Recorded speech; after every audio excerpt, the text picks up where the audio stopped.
ദൈവനാമത്തിന് മഹത്വം ഉണ്ടാകട്ടെ. എന്നെ കേൾക്കുന്ന എല്ലാവർക്കും ക്രിസ്തുയേശുവിൻ്റെ ധന്യനാമത്തിൽ സ്നേഹവന്ദനം അറിയിക്കുന്നു. ഇന്നത്തെ നമ്മുടെ അല്പസമയത്തെ ധ്യാനത്തിനായിട്ട് വിശുദ്ധ ലൂക്കോസിൻ്റെ സുവിശേഷം 16-ാം അധ്യായത്തിലെ 1 മുതൽ 13 വരെയുള്ള വാക്യങ്ങളാണ് ഞാൻ ടൈറ്റിൽ കൊടുത്തേക്കുന്നത്. അനീതിയുള്ള മാമോനെ കൊണ്ട് സ്നേഹിതന്മാരെ നേടുക എന്നുള്ളതാണ്. ഇത് പലർക്കും വളരെയധികം സംശയങ്ങളും അത് ശരിയാണോ എന്ന് ചോദിക്കുന്ന ഒരു അവസ്ഥയും ഒക്കെ എനിക്ക് തന്നെ ഉണ്ടായിട്ടുണ്ട്. എന്താണ് കർത്താവ് ഇങ്ങനെ പറഞ്ഞത്? അനീതിയുള്ള മാമോനെ കൊണ്ട് നിങ്ങൾ സ്നേഹിതന്മാരെ ഉണ്ടാക്കിക്കൊള്ളുവീൻ. എന്താണ് ഈ പറഞ്ഞതിൻ്റെ ഉദ്ദേശം? അപ്പോൾ പലരും ഈ പാരബിളിനെ കുറിച്ച് പറയുമ്പോൾ ഇത് ഏറ്റവും പ്രയാസമേറിയ, അല്ലെങ്കിൽ ഒന്ന് വിശദീകരിച്ച് കിട്ടാൻ, അല്ലെങ്കിൽ ഒന്ന് എക്സ്പ്ലെയിൻ ചെയ്ത് കിട്ടാനായിട്ട് ഏറ്റവും പ്രയാസമുള്ള ഒരു പാരബിളാണ് ഇത് എന്ന് പറഞ്ഞു കേട്ടിട്ടുണ്ട്. എനിക്കും പല സംശയങ്ങൾ ഇതിനെക്കുറിച്ചുണ്ടായിട്ടുണ്ട്. എന്നാൽ വചനത്തെ വിഭജിച്ച് പഠിക്കുമ്പോൾ നമുക്കിതിൻ്റെ ശരിയായിട്ടുള്ള അർത്ഥം മനസ്സിലാകും. അപ്പോൾ ഇത് നമ്മൾ വായിക്കുകയാണെങ്കിൽ കർത്താവ് ശിഷ്യന്മാരോട് ഒരു ഉപമ പറയുകയാണ്. ധനവാനായിട്ടുള്ള ഒരു മനുഷ്യന് ഒരു കാര്യവിചാരകനുണ്ടായിരുന്നു. അവൻ്റെ വസ്തുവക നാനാവിധമാക്കുന്നുവെന്ന് ചിലർ അവനെ കുറ്റം പറഞ്ഞു. അതായത് ഈ ധനവാനായ മനുഷ്യന് തൻ്റെ കാര്യങ്ങളൊക്കെ നോക്കാനായിട്ട് ഒരു കാര്യസ്ഥനുണ്ടായിരുന്നു. എന്നാൽ ഈ കാര്യസ്ഥൻ അത്ര ശരിയായ വിധത്തിലല്ല കാര്യങ്ങൾ നോക്കിക്കൊണ്ടിരുന്നത്, അല്ലെങ്കിൽ യജമാനന് നഷ്ടമുണ്ടാക്കുന്നു എന്നുള്ള ഒരു വാർത്ത അദ്ദേഹത്തിന് ലഭിച്ചു. അപ്പോൾ അവനെ വിളിച്ച്, നിന്നെക്കൊണ്ട് ഈ കേൾക്കുന്നത് എന്ത്? നിൻ്റെ കാര്യവിചാരത്തിൻ്റെ കണക്കേൽപ്പിച്ച് തരിക. നീ ഇനി കാര്യവിചാരകനായിരിക്കാൻ പാടില്ല എന്ന് പറഞ്ഞു. അപ്പോൾ അവനെ ജോലിയിൽ നിന്നും പിരിച്ചുവിടുകയാണ്. അപ്പോൾ കാര്യവിചാരകൻ, ഞാൻ എന്ത് ചെയ്യേണ്ടു? യജമാനൻ എന്നെ കാര്യവിചാരത്തിൽ നിന്ന് നീക്കുവാൻ പോകുന്നു. കിളപ്പാൻ എനിക്ക്, അധ്വാനിക്കാൻ എനിക്ക് കഴിയില്ല എന്ന് വെച്ചാൽ അതിനുള്ള ശരീരബലമില്ല, അതിന് പ്രാപ്തിയില്ല. ഇരപ്പാൻ ഞാൻ നാണിക്കുന്നു. ഇനി എന്നെ കാര്യവിചാരത്തിൽ നിന്ന് മാറ്റിക്കളഞ്ഞാൽ എന്താണ് ചെയ്യേണ്ടതെന്ന് എനിക്കറിയാം. അങ്ങനെ അയാളൊരു തീരുമാനമെടുക്കുകയാണ്.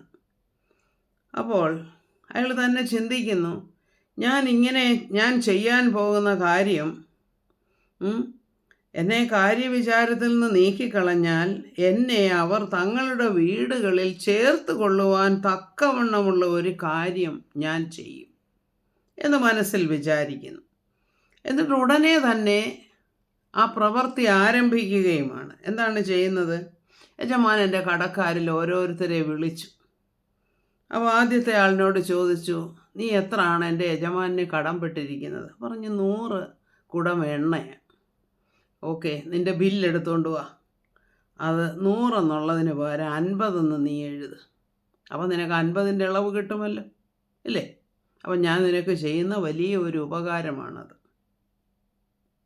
ഇനി അടുത്ത ആളിനെ വിളിച്ചു, നീ എന്താണ് എൻ്റെ യജമാനന് കടംപെട്ടിരിക്കുന്നത്? പറഞ്ഞു, ഞാൻ 100 അളവ് ഗോതമ്പ്. ഓക്കെ, നീ എന്നാൽ ഒരു കാര്യം ചെയ്ത് അത് 80, അതായത് 80 എന്ന് എഴുത്. നിനക്ക് അത്രയും ഇളവ് കിട്ടുമല്ലോ, അല്ലേ? ഇങ്ങനെ എല്ലാ കടക്കാരെയും അവൻ വിളിച്ച് എല്ലാവർക്കും ഇങ്ങനെ സാമ്പത്തികമായി ലാഭമുണ്ടാകത്തക്കവണ്ണം അവർക്ക് കടമൊക്കെ ഇളച്ചു കൊടുത്തു. അപ്പോൾ എന്താണ്? ഈ അനീതിയുള്ള കാര്യവിചാരകൻ ബുദ്ധിയോടെ പ്രവർത്തിച്ചു എന്നാര് പറയുന്നു? ആ യജമാനൻ തന്നെ പറയുന്നു. അപ്പം പിന്നീട് എന്ത് ചെയ്തു എന്ന് നമുക്കറിയില്ല. ഏതായാലും അയാൾ വളരെ ശ്ലാഘിച്ചു. എന്തിനെ? ഇയാളുടെ ബുദ്ധിയെ. ഭയങ്കര ബുദ്ധിയാണല്ലോ ഇവന് എന്നുള്ള ഒരിത്. അപ്പോൾ കർത്താവ് പറയുകയാണ്, ഈ അനീതിയുള്ള കാര്യവിചാരകൻ ബുദ്ധിയോടെ പ്രവർത്തിച്ചുകൊണ്ട് യജമാനൻ അവനെ പുകഴ്ത്തി. ഇനി വെളിച്ച മക്കളേക്കാൾ ഈ ലോകത്തിൻ്റെ മക്കൾ തങ്ങളുടെ തലമുറയിൽ ബുദ്ധിയേറിയവരല്ലോ എന്നും പറയുന്നു. അതായത് ഈ ലോകത്തിൻ്റെ മക്കൾ അവർക്ക് ഭയങ്കര ബുദ്ധിയാണ്. എന്തിനാ? അവർക്ക് ലാഭം ഉണ്ടാക്കേണ്ട കാര്യമൊക്കെ അവർക്കറിയാം. അവർക്ക് എന്താണ് വേണ്ടത് അത് ദ്രുതഗതിയിൽ ചെയ്യുകയും ചെയ്യും. അപ്പോൾ കർത്താവ് എന്താ പറയുന്നത്? അടുത്ത് പറയുന്നതാണ്, അനീതിയുള്ള മാമോനെ കൊണ്ട് നിങ്ങൾക്ക് സ്നേഹിതന്മാരെ ഉണ്ടാക്കിക്കൊള്ളുവീൻ എന്ന് ഞാൻ നിങ്ങളോട് പറയുന്നു. അതില്ലാതെയാകുമ്പോൾ അവർ നിത്യകൂടാരങ്ങളിൽ നിങ്ങളെ ചേർത്ത് കൊള്ളുവാൻ ഇടയാകും. വായിച്ചു കഴിയുമ്പോൾ നമുക്ക് തോന്നും, കർത്താവ് എന്താ ഇങ്ങനെ പറഞ്ഞത്? ഇങ്ങനെ ഒരു അന്യായമായിട്ടുള്ള ഒരു കാര്യം കർത്താവ് ചെയ്യാനായിട്ട് പറയുമോ? അല്ലെങ്കിൽ ആ ചെയ്തത് ഈ അനീതിയുള്ള പണം കൊണ്ട് സ്നേഹിതരെ ഉണ്ടാക്കാനായിട്ട് കർത്താവ് എന്തിനാണ് ഇങ്ങനെ പറഞ്ഞത്? അത് തന്നെയല്ല, അങ്ങനെ ചെയ്തു കഴിഞ്ഞാൽ നിത്യകൂടാരങ്ങളിൽ നിങ്ങളെ ചേർത്ത് കൊള്ളുവാൻ ഇടയാകും. അപ്പോൾ എന്ന് വെച്ചാൽ സ്വർഗത്തിൽ നിങ്ങൾക്ക് പ്രതിഫലം കിട്ടും, അല്ലെങ്കിൽ സ്വർഗത്തിൽ നിങ്ങൾക്ക് പോകാനൊക്കും എന്നുള്ള കാര്യമാണ് കർത്താവ് പറഞ്ഞത്. അത് നമുക്ക് അതിശയം തോന്നി, ഇതെന്താ കർത്താവ് ഇങ്ങനെ പറയാൻ കാര്യം? അപ്പോൾ ഇത് നമ്മൾ ഇതിനെക്കുറിച്ച് ചിന്തിക്കുകയാണെങ്കിൽ, വചനം വിഭജിച്ച് പഠിക്കുകയാണെങ്കിൽ, പഴയ നിയമത്തിൻ്റെ ആ ഒരു രീതിയായിരുന്നിത്. എന്തുകൊണ്ടാണ്? അപ്പം ഈ നമ്മൾ ആ 16-ാമത്തെ അധ്യായം നമ്മൾ വായിക്കുകയാണെങ്കിൽ പിന്നീട് ഒരു ധനവാന്റെയും ലാസറിൻ്റെയും ഉപമയും പറയുന്നുണ്ട്. ഉപമ അല്ല, ഒരു സംഭവ കഥ പോലെയാണ് അത് പറയുന്നത്. അപ്പം ഈ ധനവാന്റെ വാതുക്കൽ ഈ ലാസർ എന്ന് പറയുന്ന പാവപ്പെട്ടവൻ ദിനംതോറും അവിടെ കിടന്ന് അത് പട്ടികൾ പോലും വന്ന് അവൻ്റെ കാലിൻ്റെ വ്രണങ്ങളൊക്കെ നക്കും എന്നൊക്കെയാണ് പറയുന്നത്. അപ്പോൾ അവൻ ജീവിച്ചതെങ്ങനെയാണ്? ഈ ധനവാന്റെ മേശയിൽ നിന്നും വീണുകൊണ്ടിരുന്ന അപ്പനുറുക്കുകൾ പെറുക്കി ഭക്ഷിച്ചാണ് ജീവിച്ചത്. അപ്പം എന്നും ആ ധനവാന്റെ പടിക്കൽ ആരുണ്ടായിരുന്നു? ഈ പാവപ്പെട്ട ലാസർ ഉണ്ടായിരുന്നു. ഇവർ രണ്ടുപേരും മരിച്ചു. ലാസർ എവിടെയാണ് പോകുന്നത്? അബ്രഹാമിൻ്റെ മടിയിലേക്ക്. ഇനി ആ ധനവാൻ എവിടെയാണ് പോകുന്നത്? യാതനാ സ്ഥലത്തേക്ക്. അപ്പോൾ എന്താണ് ഈ ധനവാൻ ചെയ്ത കുറ്റം? എന്നാൽ ആ പഠിക്കുന്നൊന്നും പറഞ്ഞയച്ചു ഒന്നുമില്ല, പക്ഷേ ചെയ്യാമായിരുന്ന നന്മ ആ പാവപ്പെട്ട മനുഷ്യന് ചെയ്തില്ല എന്നുള്ളതാണ്. അതായത് ചെയ്യേണ്ടിയിരുന്ന നന്മ ചെയ്തില്ല. അത്രയും ആഡംബരത്തിൽ പുളച്ചു ജീവിച്ച ആ മനുഷ്യൻ, പാവപ്പെട്ട ഒരു മനുഷ്യൻ അവിടെ തൻ്റെ വാതുക്കൽ കിടക്കുന്നു, എന്നും തൻ്റെ അപ്പനുറുക്കുകളെ പെറുക്കുന്നു, കഴിക്കുന്നു, നായ്ക്കൾ വന്ന് അവനെ വ്രണം നക്കുന്നു, ഇതൊക്കെ കാണുന്നുണ്ട്. എന്നിട്ടും ചെയ്യേണ്ടതായ യാതൊരു നന്മയും ഈ പാവപ്പെട്ട മനുഷ്യന് ചെയ്തില്ല. അപ്പം പ്രതിഫലമായിട്ട് എന്താണ്?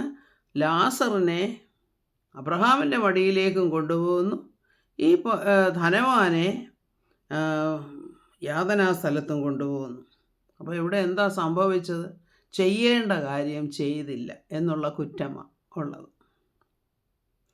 അപ്പം ഈ അൺറൈച്ചിയസ് മാൻ, അല്ലെങ്കിൽ ഈ അനീതിയുള്ള കാര്യവിചാരകനെ കൊണ്ട് എന്ത് ഉള്ള കഥ പറഞ്ഞ് എന്തുകൊണ്ട് കർത്താവ് ഈ ഒരു എക്സാമ്പിൾ നമുക്ക് തരുന്നു? എന്നിട്ട് ഉടനെ പറയുന്നു, അവനെ പോലെ നിങ്ങൾ ബുദ്ധിയോടെ പ്രവർത്തിക്കണം. എന്തിനു വേണ്ടിയിട്ട്? നിങ്ങളുടെ ഇറ്റേണിറ്റിക്ക് വേണ്ടിയിട്ടെന്നാണ് പറയുന്നത്. അപ്പോൾ അവനെന്താണ്? അവൻ്റെ ഒരു ഗുണമെന്ന് വെച്ചാൽ അവൻ ആ നീതികേട് പ്രവർത്തിച്ചതല്ല കർത്താവ് പുകഴ്ത്തുന്നത്.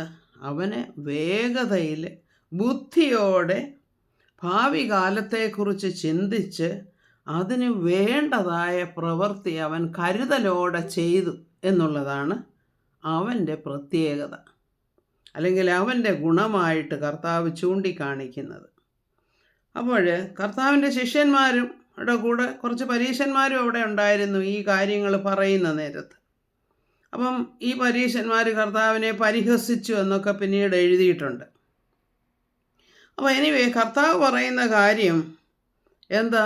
നിങ്ങൾ അനീതിയുള്ള മാമോനെ കൊണ്ട് നിങ്ങൾ സ്നേഹിതന്മാരെ ഉണ്ടാക്കിക്കൊള്ളണം. ഇനി വിശുദ്ധ ലൂക്കോസിൻ്റെ സുവിശേഷം 18-ാം അധ്യായത്തിൽ ഒരു സംഭവം നമ്മൾ കാണുന്നുണ്ട്. ഒരു പ്രമാണി വന്ന് കർത്താവിനോട് ചോദിക്കുകയാണ്, നല്ല ഗുരു, ഞാൻ നിത്യജീവനെ അവകാശമാക്കേണ്ടതിന് എന്ത് ചെയ്യണം? എന്താ ഞാൻ ചെയ്യേണ്ടത്? എനിക്ക് നിത്യജീവൻ വേണം. അപ്പോൾ കർത്താവ് പറയുന്നു, എന്താണ്? ന്യായപ്രമാണത്തിലുള്ളതൊക്കെ പാലിക്കുക, ന്യായപ്രമാണം അനുസരിച്ച് കൽപ്പനയനുസരിച്ച് ജീവിക്കുക. വ്യഭിചാരം ചെയ്യരുത്, കൊല ചെയ്യരുത്, മോഷ്ടിക്കരുത്, കള്ളസാക്ഷ്യം പറയരുത്, അപ്പനെയും അമ്മയും ബഹുമാനിക്കുക എന്നീ കൽപ്പനകളൊക്കെ നിനക്കറിയാമല്ലോ, അതൊക്കെ പാലിക്കുക. അപ്പോൾ ഉടനെ ആ വ്യക്തി പറഞ്ഞു, ഞാൻ ഇതൊക്കെ ചെയ്യുന്നുണ്ട്, ഞാൻ ചെയ്യുന്നുണ്ട്, ഇനിയും എന്താ ഞാൻ ചെയ്യേണ്ടത്? അപ്പോൾ കർത്താവിനെ നോക്കിയിട്ട് പറയുകയാണ് യേശു, ഇനി ഒരു കുറവ് നിനക്കുണ്ട്. എന്താണ്? നിനക്കുള്ളതെല്ലാം വിറ്റ് ദരിദ്രന്മാർക്ക് പകുത്തു കൊടുക്കുക, എന്നാൽ സ്വർഗത്തിൽ നിനക്ക് നിക്ഷേപമുണ്ടാകും. പിന്നെ വന്ന് എന്നെ അനുഗമിക്കുക എന്ന് പറഞ്ഞു. അവൻ എത്രയും ധനമുള്ളവനായതുകൊണ്ട് ദുഃഖിച്ച് അവിടുന്ന് പോവുകയും ചെയ്തു. ഉടനെ പിന്നെ കർത്താവ് പറയുന്നുണ്ട്, ധനവാന്മാർ സ്വർഗരാജ്യത്തിൽ കടക്കുന്നത് വലിയ ബുദ്ധിമുട്ടാണെന്ന്. ഓക്കെ, അപ്പോഴേ ഇനി ദാനിയേൽ പ്രവചനത്തിൽ പറയുന്നത്, ദാനിയേൽ പ്രവചനം 4-ാം അധ്യായം 27-ാമത്തെ വാക്യത്തിൽ നെബൂഖദ്നേസർ സ്വപ്നം വിവരിച്ച് കേട്ടപ്പോൾ പേടിച്ച് വിറച്ചുപോയി. അതായത് ഒരു ന്യായവിധി അവന് വരുന്നു എന്നുള്ളത് കേട്ടുണ്ട്. അപ്പം എന്താണ് ദാനിയേൽ ഉപദേശിച്ചു കൊടുക്കുന്നതെന്നറിയാമോ? ആകയാൽ രാജാവേ, എൻ്റെ ആലോചന തിരുമനസ്സിലേക്ക് പ്രസാദമായിരിക്കട്ടെ.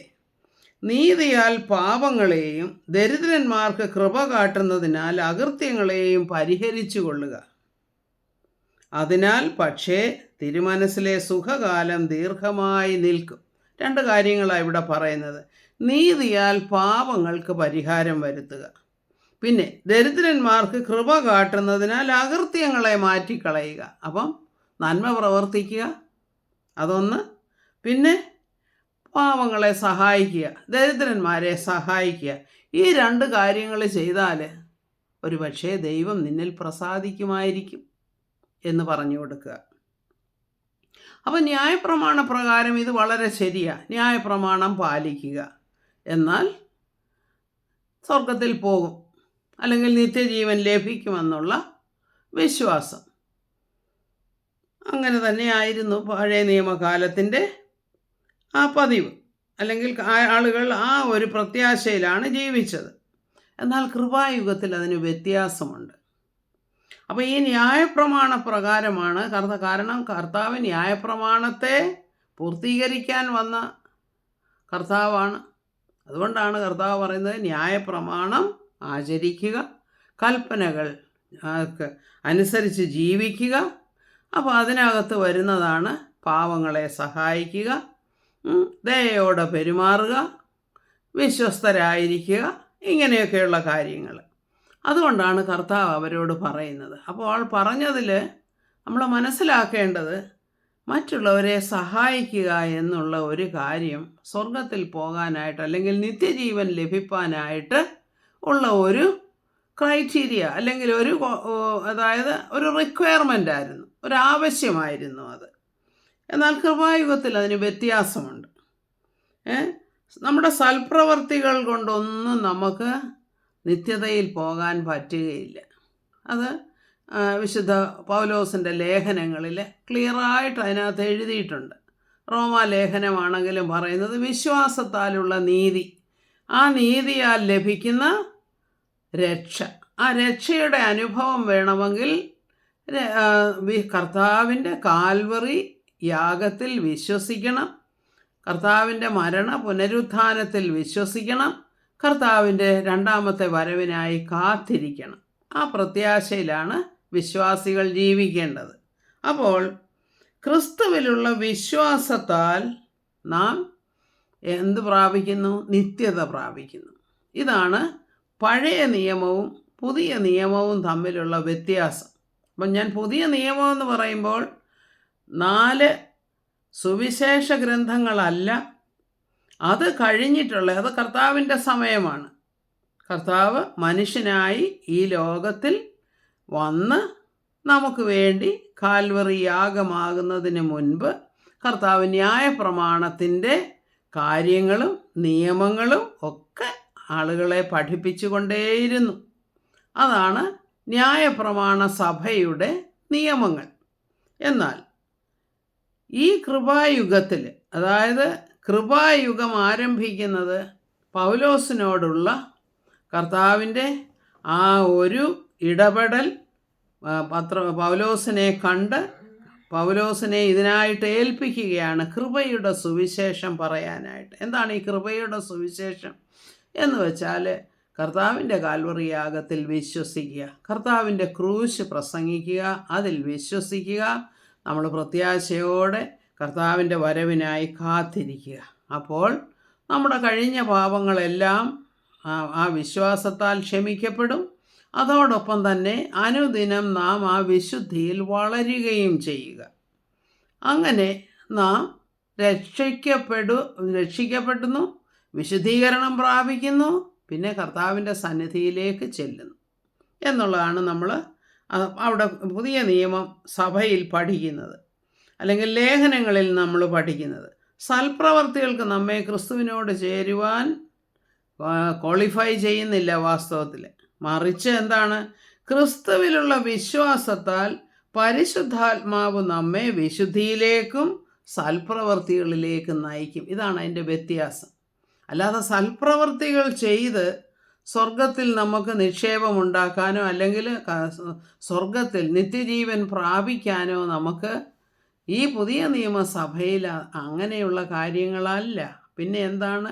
ക്രിസ്തുവിലുള്ള വിശ്വാസത്താൽ നാം പരിശുദ്ധാത്മാവിനാൽ നയിക്കപ്പെടുകയും സൽപ്രവർത്തികളിലേക്ക് പരിശുദ്ധാത്മാവ് നമ്മെ നയിക്കുകയും ചെയ്യും. അതായത്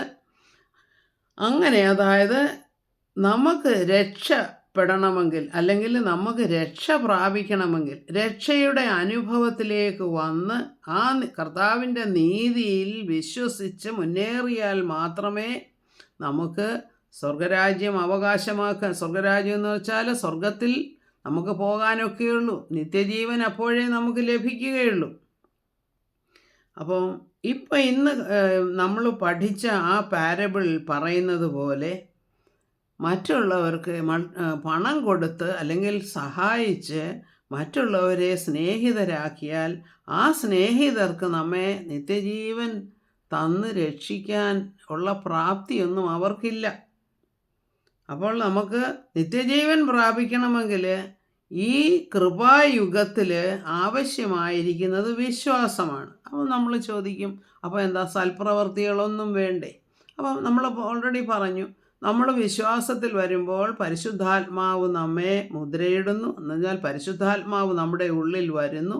നമ്മൾ പരിശുദ്ധാത്മാവിൻ്റെ പ്രോംപ്റ്റിങ്സ് അല്ലെങ്കിൽ നിർദ്ദേശം അനുസരിച്ച് ആത്മാവിൽ ജീവിക്കുന്ന വ്യക്തികളായിത്തീരുന്നു. അപ്പോൾ നമ്മൾ എന്താണ് മനസ്സിലാക്കേണ്ടത്? കൃപയാൽ നാം രക്ഷിക്കപ്പെടുന്നു, അതും ക്രിസ്തുവിലുള്ള വിശ്വാസത്താൽ. ഇതാണ് നമ്മൾ ആ രണ്ട് കാലങ്ങളെയും വിവേചിച്ചറിയേണ്ടത്. അങ്ങനെയാണ്. അപ്പോൾ നമ്മോടുള്ള ദൂത് എന്താണ്? ഈ പാരബിൾ പറയുന്ന നേരത്ത് ആ നിയമങ്ങളുടെ എല്ലാം അന്തസത്ത ഇപ്പോഴുമുണ്ട്, എങ്കിൽ തന്നെയും പ്രവൃത്തിയിൽ കൂടെ അല്ല നമ്മൾ രക്ഷ നേടുന്നത് എന്നുള്ളതാണ്. കാരണം പഴയ നിയമത്തിലും അനുതാപവും പ്രാർത്ഥനയും ദയയും കൃപയും വിശ്വാസവും എല്ലാം ഉണ്ടായിരുന്നു. എങ്കിൽ തന്നെയും കൽപ്പനകൾ പാലിച്ചാണ് അവർ നിത്യതയെ അവകാശമാക്കിക്കൊണ്ടിരുന്നത്. അപ്പം നമ്മളുള്ള ദൂത് എന്താണ്? നമുക്ക് തന്നിരിക്കുന്ന താലന്തുകൾ അല്ലെങ്കിൽ നമുക്ക് തന്നിരിക്കുന്ന നന്മകൾ എല്ലാത്തിനും നമ്മൾ കണക്ക് ബോധിപ്പിക്കേണ്ടവരാണ്. അപ്പം അതിലെല്ലാം നമുക്ക് നമ്മുടെ ധനത്തിൻ്റെ വിനിയോഗത്തിൽ നമ്മൾ വിശ്വസ്തരായിരിക്കണം, നമ്മളുടെ ഇടപെടലുകളിൽ നമ്മൾ വിശ്വസ്തരായിരിക്കണം, നമ്മൾ ആത്മാവിനെ അനുസരിച്ച് നടക്കുകയും വേണം. ഇതാണ്.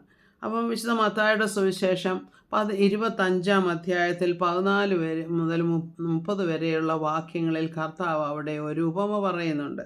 അതായത് പരദേശത്ത് പോകുന്ന ഒരു ധനികനായ മനുഷ്യന് തൻ്റെ വേലക്കാരെ വിളിച്ചിട്ട്, കുറേ വ്യക്തികളെ വിളിച്ചിട്ട് തൻ്റെ സമ്പത്ത് അവരെ ഏൽപ്പിക്കുകയാണ്. അപ്പോൾ ഒരാൾക്ക് 5 താലന്ത് കൊടുത്തു, വേറൊരാൾക്ക് 2 താലന്ത് കൊടുത്തു, മറ്റൊരാൾക്ക് 1 താലന്ത് കൊടുത്തു. അതായത് ഓരോരുവൻ്റെ കഴിവനുസരിച്ചാണ് അവർക്ക് താലന്തുകൾ കൊടുക്കുന്നത്. അപ്പം എന്ത് ചെയ്തു? 5 താലന്ത് ലഭിച്ചവൻ ഉടനെ ചെന്ന് വ്യാപാരം ചെയ്ത് വേറെ 5 കൂടെ സമ്പാദിച്ചു. 2 കിട്ടിയവനും അത് തന്നെ ചെയ്തു, വേറെ 2 താലന്ത് കൂടെ സമ്പാദിച്ചു. ഇനി 1 ലഭിച്ചവൻ എന്താ ചെയ്തതെന്ന് വെച്ചാൽ, ഈ തന്ന വ്യക്തി അല്ലെങ്കിൽ ഈ ധനികനായ പ്രഭു ഇവൻ വിതയ്ക്കാത്തിടത്ത് നിന്ന് കൊയ്യുകയും വിതറാത്തിടത്ത് നിന്ന് ശേഖരിക്കുകയും ചെയ്യുന്ന കഠിന മനുഷ്യനാണ്. ഏതെങ്കിലും വിധത്തിൽ എൻ്റെ ഈ 1 താലന്ത് നഷ്ടപ്പെട്ടു പോയാൽ ഇവൻ എന്നെ ശിക്ഷിക്കും എന്ന് പേടിച്ചിട്ട് ഇവൻ എന്ത് ചെയ്തു? ആ 1 താലന്ത് ചെന്ന് കുഴിച്ചിട്ടു. അപ്പം പിന്നീട് കുറേ വർഷങ്ങൾ കഴിഞ്ഞിട്ട് യജമാനൻ വന്നു, ഇവരെ വിളിച്ചു. അപ്പം ആദ്യത്തെ 2 പേരും, അതായത് 5 താലന്തും 2 താലന്തും ലഭിച്ചവർ പറഞ്ഞു, ഇതുപോലെ ഞങ്ങൾക്ക് തന്നതിൻ്റെ ഇരട്ടി ഞങ്ങൾ ലാഭമുണ്ടാക്കിയിട്ടുണ്ട്, ഇതാ നിൻ്റെ താലന്ത് എന്ന് പറയുന്നു. അപ്പം യജമാനൻ പറയുന്നു, നല്ലവനും വിശ്വസ്തനുമായ ദാസനെ, നിൻ്റെ യജമാനൻ്റെ സന്തോഷത്തിലേക്ക് കടക്കുക, അതായത് നിനക്ക് ഞാൻ കൂടുതൽ നന്മകളെ തരും എന്ന് പറയുകയാണ്. അപ്പോൾ ആ 1 താലന്ത് കിട്ടിയവനെയും വിളിച്ചു. അപ്പം പറഞ്ഞു, ഞാൻ നിന്നെ പേടിച്ചിട്ട് എൻ്റെ ആ 1 താലന്ത് ഞാൻ അന്നേ കൊണ്ട് കുഴിച്ചിട്ടു, ഞാൻ എടുത്തോണ്ട് വന്നിട്ടുണ്ട്, ഈ താലന്ത് നിൻ്റേതാ, നീ എടുത്തോ എന്ന് പറഞ്ഞ് അങ്ങോട്ട് കൊടുക്കുക. അപ്പോൾ എന്താ ആ യജമാനൻ പറയുന്നതെന്നറിയാമോ? ദുഷ്ടനും മടിയനുമായ ദാസനെ, നീ അതൊന്നുമല്ലെങ്കിൽ പലിശയ്ക്ക് കൊടുക്കാമായിരുന്നല്ലോ, നിനക്ക് എന്തെങ്കിലും ലാഭം അതിൽ നിന്ന് കിട്ടുമായിരുന്നല്ലോ. 1 താലന്തല്ലേ ഉള്ളായിരുന്നു, അതുകൊണ്ട് നിനക്ക് എന്തെല്ലാം കാര്യങ്ങൾ ചെയ്യാമായിരുന്നു അല്ലേ? നീ അതൊന്നും ഉപയോഗിച്ചില്ല. അപ്പോഴാണ് മടിയനും ദുഷ്ടനുമായ ദാസനെ എന്നാണ് വിളിക്കുന്നത്. അപ്പോൾ അതിൻ്റെ അർത്ഥം എന്താണെന്ന് വെച്ചാൽ, നമ്മൾക്ക് ഏൽപ്പിച്ചിരിക്കുന്ന താലന്തുകളെ നമ്മൾ ലാഭമാക്കി തീർക്കണം. അതായത് ആ താലന്തുകൾ ദൈവരാജ്യത്തിൻ്റെ ആ വ്യാപാരത്തിനായിട്ട്, അല്ലെങ്കിൽ ദൈവരാജ്യത്തിന് വേണ്ടി, അല്ലെങ്കിൽ മറ്റുള്ളവർക്ക് ഉപകാരം വരത്തക്ക വിധത്തിൽ നാം ഉപയോഗിക്കണമെന്നാണ് കർത്താവ് അവിടെ പറഞ്ഞതിൻ്റെ അർത്ഥം.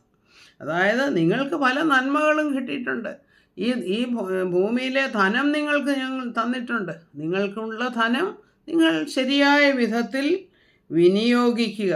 പല നന്മകളും നമുക്ക് തന്നിട്ടുണ്ട്, കഴിവുകൾ തന്നിട്ടുണ്ട്, സ്വാധീനങ്ങൾ തന്നിട്ടുണ്ട്, പണം തന്നിട്ടുണ്ട്. ഇതുള്ളവർ അതാത് കാര്യങ്ങൾ നന്മയ്ക്ക് വേണ്ടി, നന്മയുടെ വർധനവിന് വേണ്ടി, സുവിശേഷത്തിന് വേണ്ടി ഉപയോഗിക്കണം. ഇനി ഇപ്പം അങ്ങനെ കേൾക്കുമ്പോൾ ആൾ പറയും, അപ്പം അന്വേഷിക്കുന്ന പൈസയൊക്കെ സുവിശേഷത്തിനും ദൈവരാജ്യത്തിനും വേണ്ടി കൊടുത്താൽ മതിയോ? അപ്പം അതിനും നമ്മൾ 1 തിമോത്തി 5-ാം അധ്യായം 8-ാം വാക്യത്തിൽ വായിക്കുന്ന എന്താണ്? തനിക്കുള്ളവർക്കും പ്രത്യേകം സ്വന്തം കുടുംബക്കാർക്കും വേണ്ടി കരുതാത്തവൻ വിശ്വാസം തള്ളിക്കളഞ്ഞ് അവിശ്വാസിയേക്കാൾ അധമനായിരിക്കുന്നു. അപ്പോൾ ആദ്യം നമ്മളെ ഏൽപ്പിച്ചിരിക്കുന്ന കുടുംബം, ചുമതലപ്പെട്ടവരുണ്ട്, നമ്മുടെ കുടുംബക്കാരുണ്ട്, അവർക്ക് വേണ്ടി അവർ നമ്മളെ ഏൽപ്പിച്ചിരിക്കുന്ന നമ്മളെ കാര്യസ്ഥരാ. ആ ഏൽപ്പിച്ചിരിക്കുന്ന വ്യക്തികളുടെ കാര്യസ്ഥരായിട്ടാണ്, മക്കളുടെ കാര്യസ്ഥരാണ് നമ്മൾ. അപ്പോൾ അവർക്ക് വേണ്ടി ചെലവഴിക്കണം. ഇനി അപ്പം അതുമാത്രം മതിയോ? അപ്പം ഇനി കൊടുക്കാനും പഠിക്കണമെന്നുള്ളത് പൗലോസ് അപ്പോസ്തലൻ തന്നെ പറയുന്നുണ്ട്. 2 കൊരിന്ത്യർ 9:7-8 ഇങ്ങനെ വായിക്കുന്നു, അവനവൻ ഹൃദയത്തിൽ നിശ്ചയിച്ചതുപോലെ കൊടുക്കട്ടെ, സങ്കടത്തോടെ അരുത്, നിർബന്ധത്താലും അരുത്. സന്തോഷത്തോടെ കൊടുക്കുന്നവനെ ദൈവം സ്നേഹിക്കുന്നു. നിങ്ങൾ സകലത്തിലും എപ്പോഴും പൂർണ്ണ തൃപ്തിയുള്ളവരായി സകല സൽപ്രവൃത്തിയിലും പെരുകി വരുമാറ് നിങ്ങളിൽ സകല കൃപയും പെരുക്കുവാൻ ദൈവം ശക്തനാകുന്നു. അതായത് നിങ്ങളെ ഏൽപ്പിച്ചിരിക്കുന്ന ധനമോ കഴിവോ സ്വാധീനമോ എന്തായിരുന്നാലും ദൈവരാജ്യത്തിന് വേണ്ടി കൊടുക്കണം. അപ്പം ഇവിടെ അതിൻ്റെ ഈ പറയുന്നതിൻ്റെ ഒക്കേഷൻ യെരുശലേമിലുള്ള വിശുദ്ധന്മാർക്ക് വേണ്ടി ചിലവഴിക്കാനുള്ള പണശേഖരത്തിൻ്റെ കാര്യം. അപ്പം പണം ശേഖരിച്ചിരുന്നു. എന്തിനു വേണ്ടിയിട്ട്?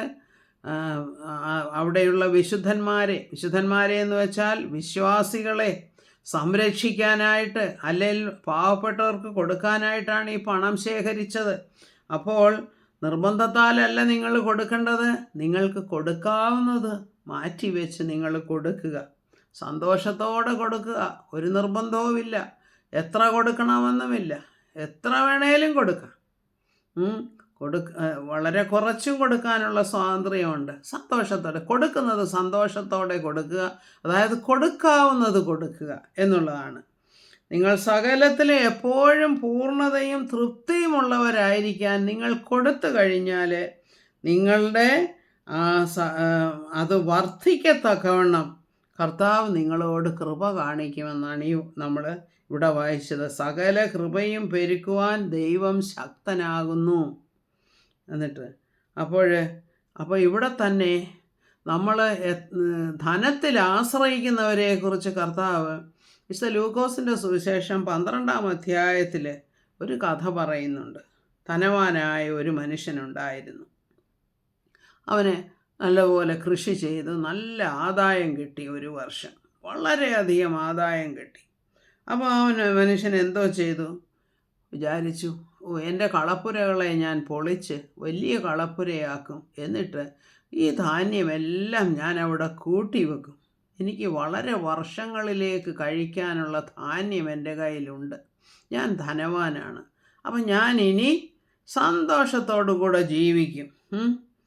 അപ്പം കർത്താവ് പറയുകയാണ്, ആ മനുഷ്യനോട് ദൈവം ചോദിക്കുന്നു, മൂഢ, ഈ രാത്രിയിൽ നിന്നോട് നിൻ്റെ ആത്മാവിനെ ചോദിച്ചാൽ നീ ഈ സമ്പാദിച്ചു വെച്ചതൊക്കെയും ആർക്കാകും എന്ന്. അപ്പോൾ ഇവിടെ എന്താ നമ്മൾ മനസ്സിലാക്കേണ്ടത്?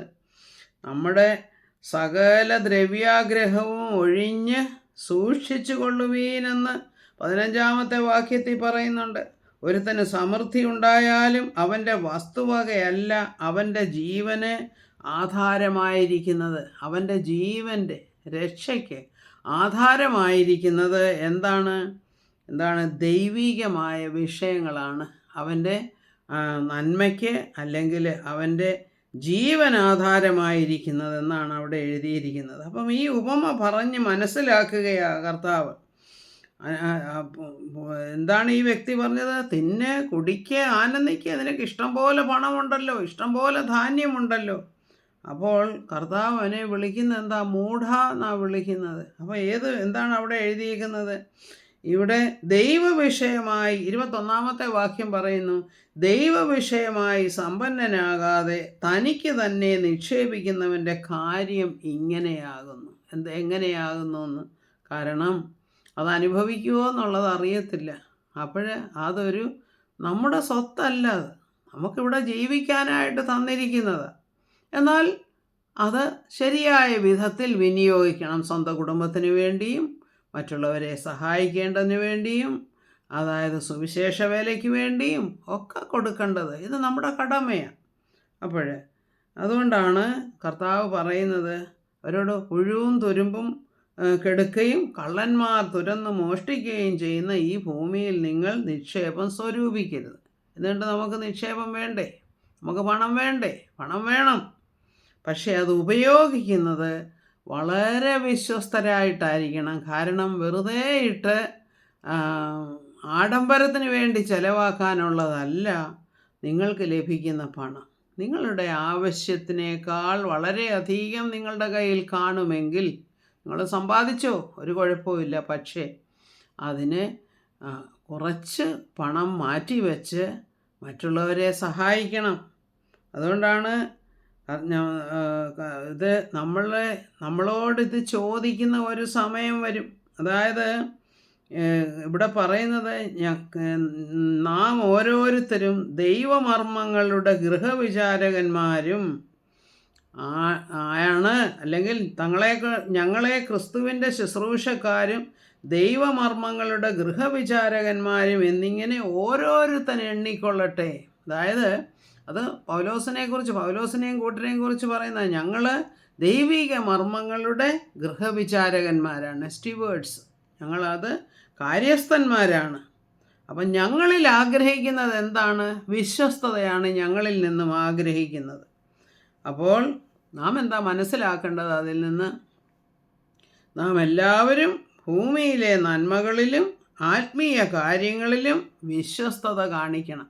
ആത്മീയമായ നന്മകളും നമുക്ക് ലഭിച്ചിട്ടുണ്ട്. അപ്പോൾ അത് ആർക്ക് വേണ്ടി ഉപയോഗിക്കണം? നമ്മുടെ നന്മയ്ക്കും മറ്റുള്ളവരുടെ നന്മയ്ക്ക് വേണ്ടിയും ഉപയോഗിക്കണം. അതുകൊണ്ട് ധനത്തിൻ്റെ വിനിയോഗത്തെക്കുറിച്ചാണ് പ്രത്യേകമായിട്ടും ഈ ചാപ്റ്ററിൽ പറയുന്നത്. അതുകൊണ്ട് നമുക്ക് അതിന് ഉപോത്ബലകമായ ചില വാക്യങ്ങൾ എടുക്കാം. അതായത് സദൃശവാക്യങ്ങൾ 19:17 പറയുന്നു, എളിയവനോട് കൃപ കാട്ടുന്നവൻ യഹോവയ്ക്ക് വായ്പ കൊടുക്കുന്നു, അവൻ ചെയ്ത നന്മയ്ക്ക് അവൻ പകരം കൊടുക്കും. കാരണം എളിയവരെ സഹായിക്കുകയാണെങ്കിൽ അത് ദൈവത്തിന് കടം കൊടുക്കുക. കടം കൊടുത്താൽ എന്താ? അത് തിരിച്ചു കിട്ടും. അത് ഇരട്ടിയായി ചിലപ്പോൾ തിരിച്ചു കിട്ടും. എന്നാൽ ഈ ഓഫറിങ് എടുക്കുന്ന നേരത്ത് പറയുമല്ലോ, നിങ്ങൾ ഏറ്റവും വലിയ നോട്ട് എടുക്കുക, അത് ദൈവം 10 ഇരട്ടി 20 100 ഇരട്ടിയായിട്ട് മടക്കി തരും. അത് ശരിയായിട്ടുള്ള ആ ഒരു കച്ചവട മനസ്ഥിതി അത് ശരിയായിട്ടുള്ളതല്ല. അങ്ങനല്ല അത് ചെയ്യേണ്ടത്. കർത്താവ് നമുക്ക് തരും. അല്ലാതെ ഞാൻ ഇത് കൊടുത്തുകൊണ്ട് 10 ഇരട്ടി എനിക്ക് വേണം, അല്ലെ 100 ഇരട്ടി എനിക്ക് വേണം, അങ്ങനെ പറയാനും നമുക്ക് അതിനുള്ള അവകാശമില്ല. കാരണം ഇത് കൃപയാൽ നമുക്ക് ലഭിച്ചതാണ്. കൊടുക്കാവുന്നവർക്ക് കൊടുക്കുക, കൊടുക്കേണ്ടതുപോലെ കൊടുക്കുക. അല്ലാതെ ഇങ്ങനെ സ്റ്റേജിൽ നിന്നുകൊണ്ട് പറയുന്നത് അതൊന്നും അങ്ങനെയല്ല കൊടുക്കേണ്ടത്. അങ്ങനെയുള്ള ആ ഒരു കാര്യങ്ങളിൽ നമ്മൾ അകപ്പെട്ടു പോകരുത്. നമ്മുടെ കയ്യിൽ പൈസ ഉണ്ടെങ്കിൽ കൊടുക്കാവുന്നത് കൊടുക്കുക എന്നേ ഉള്ളൂ. അല്ലാതെ ഇരട്ടി കിട്ടും, അല്ലെങ്കിൽ 10 ഇരട്ടി കിട്ടും, 100 ഇരട്ടി കിട്ടുമെന്നുള്ളത് അത് അത്യാഗ്രഹമാണ്. അങ്ങനല്ല കൊടുക്കേണ്ടത്. കർത്താവ് പകരം നൽകും. അത് കർത്താവിൻ്റെ വിശ്വസ്തതയാണ്. സദൃശവാക്യങ്ങൾ 3:9 മുതൽ 10 വരെ 9ഉം 10ഉം വാക്യങ്ങൾ, യഹോവയെ നിന്റെ ധനം കൊണ്ടും എല്ലാ വിളവിൻ്റെയും ആദ്യഫലം കൊണ്ടും ബഹുമാനിക്കുക. അങ്ങനെ നിന്റെ കളപ്പുരകൾ സമൃദ്ധിയായി നിറയും, നിന്റെ ചക്കുകളിൽ വീഞ്ഞ് കവിഞ്ഞൊഴുകും എന്നാണ് പറയുന്നത്. അപ്പോൾ മറ്റുള്ളവരോട് കൃപ കാണിക്കണം. അതിനോടൊപ്പം തന്നെ നമ്മൾ ദൈവത്തിൻ്റെ വേലയ്ക്കായിട്ട് കൊടുക്കണം. അങ്ങനെ ചെയ്താൽ എന്താണ്? എല്ലാ വിളവിൻ്റെയും ആദ്യഫലം കൊണ്ട് ബഹുമാനിക്കണമെന്ന്. അതായത് നമുക്ക് നന്മ കിട്ടുമ്പോൾ നാം ഉടനെ ചിന്തിക്കണം, ഇത് ദൈവം തന്നതാണ്, അതിൻ്റെ ഒരു ഭാഗം കൊടുക്കണം. എന്നുകൊണ്ട് ഞാൻ ദശാംശം കൊടുക്കണമെന്നല്ല പറയുന്നത്. പുതിയ നിയമത്തിൽ ദശാംശം കൊടുക്കണമെന്നില്ല. നമ്മെ വചനം പഠിപ്പിക്കുന്നവർക്ക് ഓഹരി കൊടുപ്പീൻ എന്ന് പറയുന്നുണ്ട്. അതും കൊടുക്കാവുന്ന വിധത്തിൽ നന്മ ചെയ്യുക. അതായത് അവരും അതിനർഹരാണ്, അവർക്ക് കൊടുക്കണം. അപ്പോൾ എന്താണ് കർത്താവ് പറയുന്നത്? വചനത്തിൽ പറയുന്നത്, അങ്ങനെ ഈ വക കാര്യങ്ങൾ ചെയ്താൽ നിൻ്റെ കളപ്പുരകൾ സമൃദ്ധിയായി നിറയും. അതായത് അനേകം മടങ്ങ് നമുക്ക് തിരിച്ചു തരാനായിട്ട് കർത്താവ് വിശ്വസ്തനാണ് എന്നാണ് പറഞ്ഞതിൻ്റെ അർത്ഥം. അല്ലാതെ ഇവിടെ ഒരു ബിസിനസ് ഡീൽ ഉണ്ടാക്കരുത്. ആ ബിസിനസ് ഡീലല്ല കർത്താവ് ആഗ്രഹിക്കുന്നത്. സന്തോഷത്തോടെ കൊടുക്കുക ദൈവവേലയ്ക്കായിട്ട്. അപ്പം ദൈവവേല ചെയ്യുന്നവരെ സഹായിക്കുക, പാവങ്ങളെ സഹായിക്കുക, ഇതൊക്കെയുണ്ട്. അതുകൊണ്ടാണ് സദൃശവാക്യങ്ങൾ 14 അനേകം വാക്യങ്ങളുണ്ട്. കൂട്ടുകാരനെ നിന്ദിക്കുന്നവൻ പാപം ചെയ്യുന്നു, എളിയവനോട് കൃപ കാണിക്കുന്നവനോ ഭാഗ്യവാൻ. കാരണം ദൈവം അവനോട് കൂടെ ഇരിക്കും, അവൻ്റെ ആവശ്യത്തിൽ ദൈവം അവനെ സഹായിക്കും. ഇനി നമ്മളിതൊക്കെ പറഞ്ഞു. അപ്പം ഇതുകൊണ്ട് നമ്മൾ ആ ഒരു പ്രതിഫലം കിട്ടും എന്നുള്ള വിചാരത്തോടു കൂടെയാണ്. അത് പ്രതിഫലം എന്ന് വെച്ചാൽ സ്വർഗത്തിൽ പോകുമെന്നുള്ള, അല്ലെ നിത്യത ലഭിക്കുമെന്നുള്ള ആഗ്രഹത്തോടു കൂടിയാണ് ഇങ്ങനെയൊക്കെ ചെയ്യുന്നതെങ്കിൽ അത് തെറ്റായിട്ടുള്ള കാര്യമാണ്. ഇനി പക്ഷേ പ്രതിഫലം കിട്ടുമെന്നുള്ളത് വാസ്തവമായ സംഗതിയുമാണ്. അതുകൊണ്ട് നമ്മൾ പഴയ നിയമത്തിലെ അല്ലെങ്കിൽ ന്യായപ്രമാണത്താൽ നീതീകരിക്കപ്പെടുവാൻ ഇച്ഛിക്കുന്ന നിങ്ങൾ ക്രിസ്തുവിനോട് വേർപെട്ടു പോയി, നിങ്ങൾ കൃപയിൽ നിന്ന് വീണുപോയി എന്നാണ് പൗലോസ് അപ്പോസ്തലൻ ഗലാത്യർക്ക് എഴുതിയ ലേഖനം 5:4-5 വാക്യങ്ങൾ പറയുന്നത്. അതായത് ന്യായപ്രമാണം ചെയ്ത് നമുക്ക് നീതി ലഭിക്കും, അല്ലെങ്കിൽ സ്വർഗത്തിൽ പോകാമെന്ന് ഇച്ഛിക്കുന്ന നിങ്ങൾ എന്താണ്? കർത്താവിൻ്റെ കൃപയിൽ നിന്ന് വീണുപോയി. കാരണം കൃപയാൽ കർത്താവ്, കൃപമേൽ കൃപ നമുക്കിന്ന് ലഭിച്ചിരിക്കുക. നമ്മൾ കർത്താവിൻ്റെ ക്രൂശിലേക്ക് അടുത്ത് വരണമെന്നുള്ള കാര്യം, അതിൽ വിശ്വസിക്കുക എന്നുള്ളത് മാത്രമാണ്. എന്നിട്ട് വീണ്ടും നമ്മൾ പോയി ന്യായപ്രമാണത്തിലെ പല കാര്യങ്ങളും കൂടുതലായിട്ട് അങ്ങോട്ട് ചെയ്യാൻ തുടങ്ങിയാൽ അവിടെയുമില്ല ഇവിടെയുമില്ലെന്നുള്ള ഒരു രീതി. കാരണം ന്യായപ്രമാണം മുഴുവൻ പാലിക്കാനൊന്നും നമ്മളെക്കൊണ്ട് സാധിക്കുകയില്ല. ഒരെണ്ണത്തിൽ തെറ്റിപ്പോയാൽ എല്ലാത്തിലും തെറ്റിപ്പോയതുപോലെയാണ്. അപ്പം നമുക്ക് എന്തിനു വേണ്ടിയിട്ടാണ് ഈ കൃപായുഗം തന്നിരിക്കുന്നതെന്ന് വെച്ചാൽ, വളരെ സിമ്പിളായിട്ട് നമ്മളോട് പറഞ്ഞിരിക്കാൻ, വിശ്വസിക്കുക, രക്ഷിക്കപ്പെടും. യെസ് എന്നുള്ള കാര്യമാണ്. നിങ്ങൾ കൃപയിൽ നിന്ന്, അതായത് ന്യായപ്രമാണത്തിലേക്ക് വീണ്ടും തിരിച്ചുപോയി കൃപയിൽ നിന്നും വീണു പോകരുത് എന്നുള്ള ഒരു വാണിംഗാണ് പൗലോസ് അപ്പോസ്തലൻ ഇവിടെ പറയുന്നത്. ഞങ്ങളോ വിശ്വാസത്താൽ നീതി ലഭിക്കുമെന്നുള്ള പ്രത്യാശ നിവൃത്തിയെ ആത്മാവിനാൽ കാത്തിരിക്കുന്നു എന്നാണ് പൗലോസ് അപ്പോസ്തലൻ പറഞ്ഞത്. ആത്മാവിനാൽ കാത്തിരിക്കുകയാണ്. നീതി ഞങ്ങൾക്ക് ലഭിക്കും. എങ്ങനെ നീതി ലഭിക്കും? വിശ്വാസത്താൽ നീതി ലഭിക്കും. അതുകൊണ്ടാണ് ഗലാത്യ ലേഖനം 3-ാം അധ്യായത്തിൻ്റെ 1-ാമത്തെ വാക്യം എഴുതിയിരിക്കുന്ന, ആ ബുദ്ധിയില്ലാത്ത ഗലാത്യരെ, യേശു ക്രിസ്തു ക്രൂശിക്കപ്പെട്ടവനായി നിങ്ങളുടെ കണ്ണിന് മുൻപിൽ വരച്ചു കിട്ടിയിരിക്കെ നിങ്ങളെ ക്ഷുദ്രം ചെയ്ത് മയക്കിയതാരാണ്? കർത്താവ് അവിടെ നമുക്ക് വേണ്ടി മരിച്ചു, നമുക്ക് വേണ്ടി കാൽവറിയിൽ യാഗമായിരിക്കുന്നു. അതിങ്ങനെ നമ്മുടെ കണ്ണിന് മുൻപേ നമ്മൾ കാണുകയാണ്. എന്നിട്ടും നിങ്ങൾ ആ ക്രൂശിൽ വിശ്വസിക്കാതെ നിങ്ങൾ വീണ്ടും ന്യായപ്രമാണത്തിൻ്റെ പ്രവൃത്തികളിലേക്ക് തിരിച്ചു പോവുകയാണ്. നിങ്ങൾക്ക് ആത്മാവ് ലഭിച്ചത് ന്യായപ്രമാണത്തിൻ്റെ പ്രവൃത്തിയാലാണോ? അല്ല, വിശ്വാസത്തിൻ്റെ പ്രസംഗം കേട്ടതുകൊണ്ടാണ് നിങ്ങൾക്ക് പരിശുദ്ധാത്മാവിനെ ലഭിച്ചത്. അങ്ങനെ വിശ്വാസികളായ നിങ്ങൾ അബ്രഹാമിനോട് കൂടെ അനുഗ്രഹിക്കപ്പെടുന്നു. കാരണം അബ്രഹാമിൻ്റെ സമയത്ത് ന്യായപ്രമാണമില്ലായിരുന്നു. ആ അബ്രഹാം വിശ്വസിച്ചു, അത് അബ്രഹാമിന് നീതിയായി കണക്കിട്ടു. അതുപോലെ വിശ്വസിക്കുന്ന നമുക്കും ആ വിശ്വാസം നീതിയായി കണക്കിടപ്പെടുന്നു. അപ്പോൾ നമ്മൾ ന്യായപ്രമാണത്തിലാണ് വിശ്വസിക്കുന്നതെങ്കിൽ, അല്ലെങ്കിൽ സ്നേഹിതരെ നേടാനായിട്ട് പണം കൊടുത്ത് നമുക്ക് സ്വർഗത്തിൽ പോകാമെന്ന് നമ്മൾ വിചാരിക്കുന്നെങ്കിൽ, നമ്മൾ എന്താണ്, തെറ്റായിട്ടുള്ള കാര്യമാണ് വിശ്വസിക്കുന്നത്. സ്വർഗത്തിൽ പോകാനായിട്ട് നമ്മൾ അതിനു വേണ്ടി ചെയ്യരുത്. എന്നാൽ എഴുതിയിരിക്കുന്നതൊക്കെയും ചെയ്യുവാൻ തക്കവണ്ണം അതിൽ നിലനിൽക്കാത്തവൻ ശപിക്കപ്പെടാൻ. കാരണം എന്തെങ്കിലും ഒന്ന് തെറ്റിയാൽ എല്ലാത്തിലും തെറ്റിയെന്നാണ്. അപ്പോൾ അവൻ ശപിക്കപ്പെട്ടവനെന്നാണ്. ഇനി എഫേസ്യ ലേഖനം 2-ന്റെ 10-ാമത്തെ വാക്യം എന്താണ്? ശ്രദ്ധിച്ച് വായിച്ചാൽ നമുക്കറിയാം. പ്രവൃത്തികൾ വേണം. പ്രവൃത്തി പക്ഷേ വിശ്വാസം കഴിഞ്ഞിട്ടാണ് വരുന്നത്. നാം അവൻ്റെ കൈപ്പണിയായി 2:10, എഫേസ്യ 2:10, നാം അവൻ്റെ കൈപ്പണിയായി സൽപ്രവൃത്തികൾക്കായിട്ട് ക്രിസ്തുയേശുവിൽ സൃഷ്ടിക്കപ്പെട്ടവരാകുന്നു. നാം ചെയ്തു പോരേണ്ടതിന് ദൈവം അവ മുന്നൊരുക്കിയും ഇരിക്കുന്നു. അതായത് നാം വിശ്വാസത്തിൽ വന്നു കഴിഞ്ഞാൽ നാം സൽപ്രവൃത്തികൾ ചെയ്യും. എങ്ങനെ നമ്മൾ സൽപ്രവൃത്തികൾ ചെയ്യും? പരിശുദ്ധാത്മാവിൻ്റെ ഹിതം നമ്മൾ അനുസരിക്കും. പരിശുദ്ധാത്മാവ് നമ്മളെ ഉപദേശിക്കുമ്പോൾ നാം സൽപ്രവൃത്തികൾ ചെയ്യും, നമ്മൾ വിശുദ്ധരായി തീരും. അപ്പോൾ നമ്മൾ എന്താണ്? ക്രിസ്തുവിനോട് കൂടെ ആയിരിക്കുക. അപ്പം നമ്മൾ വിശ്വസ്തരുമായി തീരും. എല്ലാ കാര്യത്തിലും നമ്മൾ വിശ്വസ്തരായി തീരുകയും ചെയ്യും. അപ്പോൾ സൽപ്രവൃത്തികൾ ഉള്ളിൽ നിന്ന് പുറപ്പെടുകയും ചെയ്യും. വിശ്വസ്തരായി തീരും. കർത്താവിൻ്റെ നീതി നമുക്ക് ലഭിക്കുന്നു. കർത്താവിൻ്റെ വചനം നമ്മളെ ശുദ്ധീകരിക്കുന്നു. പരിശുദ്ധാത്മാവ് നമ്മളെ ശുദ്ധീകരിക്കുന്നു. അങ്ങനെ വിശ്വാസത്താൽ നാം രക്ഷിക്കപ്പെടുന്നു. സൽപ്രവൃത്തികൾ നമ്മൾ ചെയ്യും. സൽപ്രവൃത്തികൾക്ക് നമുക്ക് പ്രതിഫലം ലഭിക്കുകയും ചെയ്യും.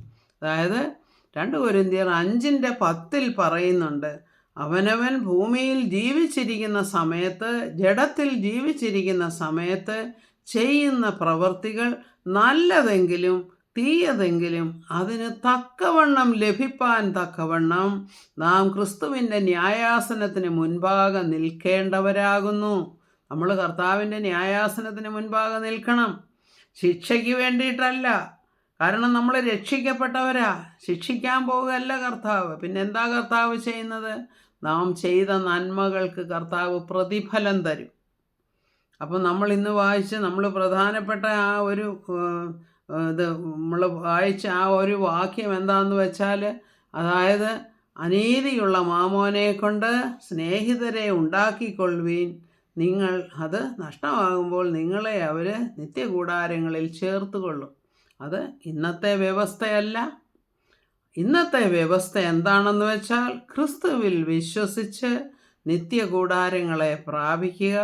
നിത്യകൂടാരങ്ങളെ പ്രാപിച്ചു കഴിയുമ്പോൾ നമ്മൾ ചെയ്ത നന്മകൾ, ധനം കൊണ്ട് നമ്മൾ ചെയ്ത ഉപകാരങ്ങൾ, മറ്റുള്ളവർക്ക് പ്രയോജനം ചെയ്തതൊക്കെയും നമുക്ക് പ്രതിഫലമായിട്ട് കർത്താവ് കണക്കിടും.